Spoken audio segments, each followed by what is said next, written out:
So it's been Governor Mike Braun for, what is it, almost 8 months? Or is it exactly 8 months? How do we think it's gone? I mean, there's a lot of clamor. There's a lot of talk. But what is the, now settled into the job, what's the goal? What is it that we're after in the state of Indiana? Tony Katz at 93 WIBC. Good morning. Good to be with you. Governor Mike Braun joins us right now, served in that General Assembly, former U.S. Senator, and now Governor. We take a look at these past months, getting used to the job, knowing where the office is, knowing where they keep the stapler, things like that. You said leaving the Senate was about not being able to get anything done. In 8 months, do you feel that you've been able to get more things done as governor? Hey, Tony, good to be on the show. And when I said not getting anything done, we got more done as a freshman Senate office than almost any first-termer there, and outperformed some of the ones you have to wheel out of there after 2 to 3 decades. But you weren't doing large agenda items because that got caught up in the ideology of needing 60 senators to agree to it. So in choosing to run for governor, I'm a big believer in term limits at the federal level. I wasn't going to do it more than 2 terms, and we've gotten a lot done here in a short time. In these 7 months plus, we streamlined state government. There was a lot of slop and fat in the agencies. We asked to reduce your costs. You couldn't get used to the COVID borrowing and spending spree, and we're getting better performance out of state government. I've got 8 entrepreneurial individuals leading the policy cabinet silos, and legislatively we jumped in motion and did a lot in education, healthcare, and things that really count. The big issue beyond, I think, getting off to a great start is how do you deal with the challenges that kind of pop up. And even within your own governing party, having to deal with things that become distractions to what I think has been a great team. We've gotten a lot done, and most legislators would agree with everything I just said, too. Well, I will be the one to tell you that certainly you can create a list of things that were done. Not everybody in Indiana, you know this, agrees. They don't agree property taxes were well done. Certainly as a cigar guy, covering a shortfall with a tax on cigar stores and cigars in general is a serious issue. The tax should be on lawyers and kale, sir, not on cigars. It was a real abuse by the Republicans. But one of the things that we look at in the idea of growth is the idea of business growth. And there's been a tremendous amount of talk regarding data centers and data centers coming to Indiana. And we see now the power, the electricity issues that come with these data centers. Never mind the question of what kind of jobs are we talking about. New Jersey residents have seen power bills triple because of, well, regulation. Here, these data centers take so much power. We're also seeing increases in these costs.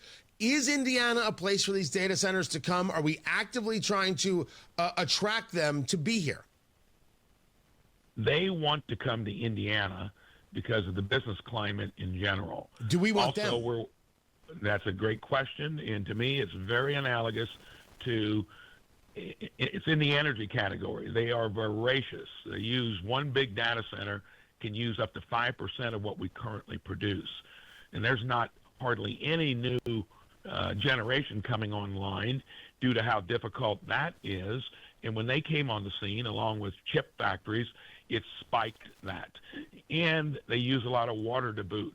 We're one of 15 states that's probably got enough water to do it, but it's very analogous to wind and solar. You saw where that really did well for a short period of time until it started getting involved with local rule versus property owners' ability to do what they want.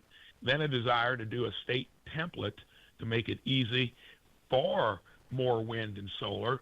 That's kind of found its water level.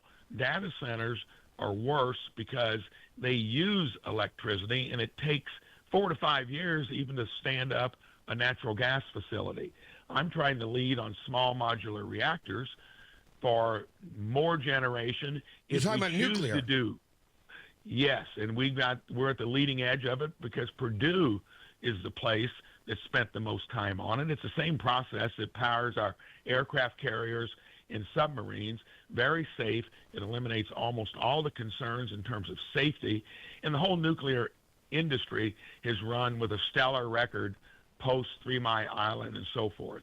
Very familiar with it because we discussed it a lot in the Senate. That doesn't mean we need to have them all. And unless they're going to pay for most of the generation they're going to need, it's going to take away from others in terms of households and business growth. So we got to tread carefully. The school is still out on it. I think we're going to need it because AI is going to be in demand. That's a geopolitical issue.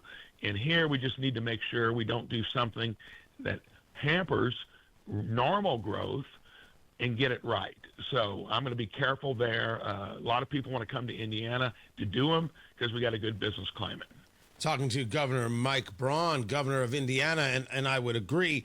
I am a fan of nuclear power, and I have been for some time. And if we want to be a place that has nuclear power and therefore can provide power to these data centers, I want I want to know from you that we're not giving away the farm to get the data center. If we've got the power and we've got the land and we've got the people, you're lucky to be here. I don't think we need to be engaging in giveaways for the data center, which leads us to what is it that we're trying to attract? You made changes to the IEDC. You changed that composition, really changing the outlook. This seems to be much more small business focused, much more Indiana focused, and not focused on there's nobody in biotech, nobody in AI. You just brought that up. Nobody in these major growth industries, in technological industries that right now is part of the IEDC. It doesn't seem to be where you're going to attract business. Do you view the IEDC as a vehicle to attract business to Indiana? Definitely. It's just that the focus is going to be to where we see the benefits across the state. And as I've used the term, fertilize the field of entrepreneurs in Main Street. That doesn't mean we're not going to disregard some of the best larger companies, industries that want to come here, but we're going to scrutinize it carefully. That's why we reconstituted the full IEDC board with people with that general perspective, and I embraced an audit, to see what has been going on so that we get legitimacy back into the IEDC and make sure, like Elevate Ventures, which is a wonderful purpose of trying to provide capital to startups and leading edge businesses, but it's got to be done to where we can see what's going on. We got to make sure we're not spending too much money to do that. So you take a total look at it, and this means we'll do the best of what we think needs to be done so that we're not overlooking some of the larger opportunities, but I want to make it to where Main Street and small businesses have their doors knocked on in terms of what can we do to help them. I'm not opposed to knocking on the doors of Main Street, but I'm giving you, if you have not heard this, the IEDC makeup makes it look like we're not interested in attracting big stuff and engaging in big ideas. The idea of building Main Street has value, not to the idea that we're going to forsake larger scale projects that bring larger scale opportunity. And that's what your IEDC picks look like you're doing. I want to make it clear that's a wrong extrapolation, and they're not mutually exclusive. We're going to do both. In building a business over 37 years, you can never get locked into either this or that. You had to look at it broadly. And here we got 49 other competitors, states that want to kind of do the same thing. I feel well equipped to know the difference between how we address Main Street, how we address larger entities, and we're going to do well at both. I'd say that is a kind of an extrapolation that doesn't make sense, and I'm telling you officially we're going after the best of both. We're going to broaden it out, and I've got a crew there in the IEDC. We're going to get the audit under our belt and make sure that whatever we do is done with full transparency going forward and accountability, and I feel good about that as well. Talking to Governor Mike Braun, the governor of Indiana. Before I let you go, sir, as we all know, the nonsense is the stuff that buries you. It sinks you. You've seen it enough to know it to be true. You have a Secretary of State, Diego Morales, that takes hit after hit for travel and maybe how he is representing or misrepresenting himself to other nations. You have this story regarding the Lieutenant Governor Micah Beckwith and some video which nobody has proven to me exists, and I am not calling the man guilty at all until I see proof of it, and I do not know if I trust the source that says that the video exists. What you have, however, are these distractions. Your argument has been, and you made this argument to my counterparts, Hammer and Nigel, just yesterday, that if it was in your office, you would get to the bottom of it.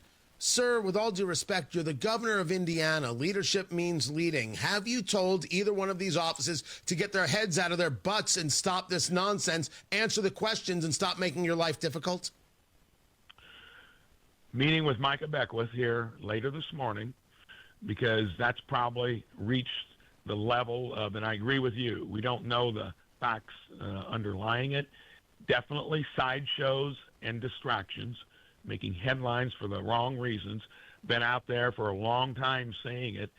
Hopefully, it reminds me of high school students that get out of line, and you've got to bring them back in sooner or later, even if you're giving them latitude. They are their own separate offices, each having its own accountability.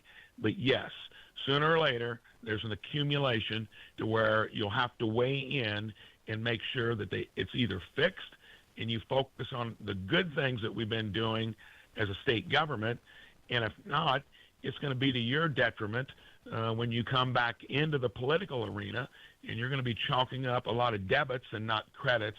And yes, the pressure from my office, leader of the state, will be increasingly so to get back on track, get rid of the sideshows and distractions. Will there be any pressure on the Secretary of State's office to show full transparency regarding flights to foreign countries and conversations had with those countries? That as well. When it comes, I've been clear, unequivocating on transparency and accountability. And when you've got companion offices that seem to not be embracing it, yes, that'll be a message coming out of this office. Clear it up. Show us. Quit hiding behind something. If you think that there's nothing there, prove it. And there'll be more emphasis coming from the office, because neither office has seemed to self-correct. It's getting to the point where it is too much of a distraction. And like I say, I'm meeting with the lieutenant governor here in about an hour. So you'll see more of that. It's a shame you have to weigh in on it, especially when you look at all that we've accomplished in nearly 8 months. Governor Mike Braun, I appreciate you coming on. We will have more of these conversations. Mike Braun, the governor of Indiana. We will get to traffic on the fives. I apologize for the delay, but I want to get to it. Carl will just hit spots and go from there. That's me giving direction. Look at me. Look at me being the field general. Tony Katz, 93 WIBC. Good morning.